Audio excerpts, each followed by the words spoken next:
that intention and the energy on it allows me to start to see the synchronicities in life, allows me to see the opportunities that are there and take actions on them more effectively.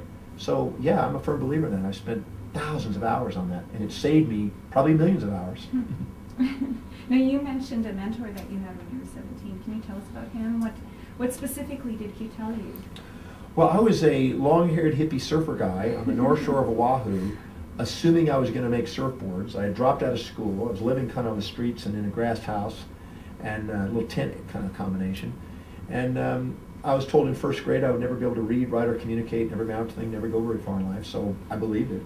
So I was just surfing and hanging out, and in those days expanding my consciousness through natural means, as I say. And then all of a sudden I almost died of strychnine poisoning. And that's a long story, but I came close to dying. And that led me to go to this little class where this inspired speaker came.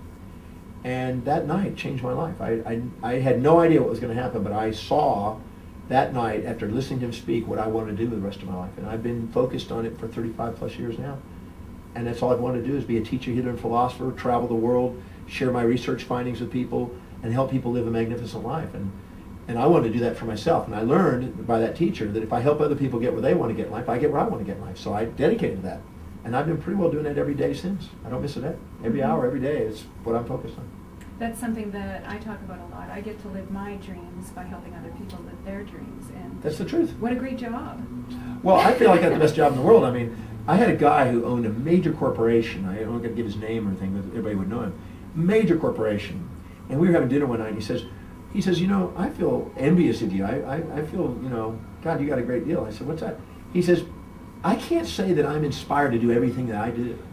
I delegate what I can, but I can't say that I'm inspired about everything that I do. I run a major corporation. I've got a lot of accountabilities, but I can't say that I get up in the morning and I can't wait to go to work every day. There's a lot of challenges there. I said, but you are inspired by what you do. You get to do what you love and love what you do every day, and it's an inspiration. He says, I'm kind of role modeling some things after you. And I said, well, great, you know, you're a leader in the world, a major impact on the world. And I could see some things that I can learn from you. We'll work as a team, and we'll become friends and dialogue. And so it's amazing. But some people aren't doing that. They haven't learned to prioritize their day and look at what is really the most inspiring to them and delegate things. For 2 years, I wrote down on an index card the 7 most important things I could do that day to help me fulfill my mission and my objectives. And I kept records of them. I kept them in index cards, 1,000 of them. And I did that for about 2 years. And what's interesting is, as I looked at what was common to them, I started getting out a sheet and I started going, okay, well, which one showed up most frequent, second most frequent, third most frequent? And I found out for me that the 4 things that showed up like 90% of the time was research, write, travel, speak. As long as I'm researching inspiring ideas that I can't wait to share people, that makes, it's almost like when I can't wait to get up in the morning and share inspiring ideas, people can't wait to get them. And so if I fill my days with those things, and I research that, and then I write them down, and I'm willing to travel the world and share them, and I do that, then I get to speak.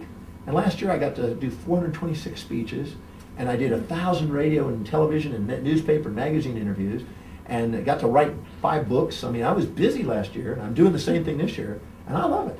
I mean, I couldn't imagine anything I'd rather be doing. And I think it's because you narrow it down to what it is that you really love doing, and delegate and free yourself up from the things that aren't most inspiring to you. I think a lot of people are looking at their lives when they hear you speak.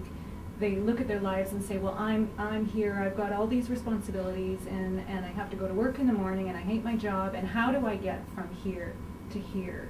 Yeah.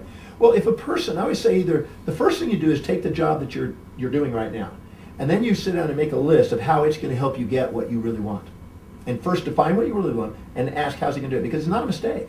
That job is not a mistake. It's either giving you context, it's giving you skills, it's giving you confidence, it's giving you income, it's giving you something. Find out how it is so your heart's in it while you're designing a plan of where you're going to go. Because if you don't have some sort of idea where you're going to go, you're going to be stuck in that, doing that all your life. But if you can see how it's serving you and helping you get to the next step, and you're making the plans of doing the next step and organizing so you can take little action steps every day to open the doorway of the new step, your life's opened up.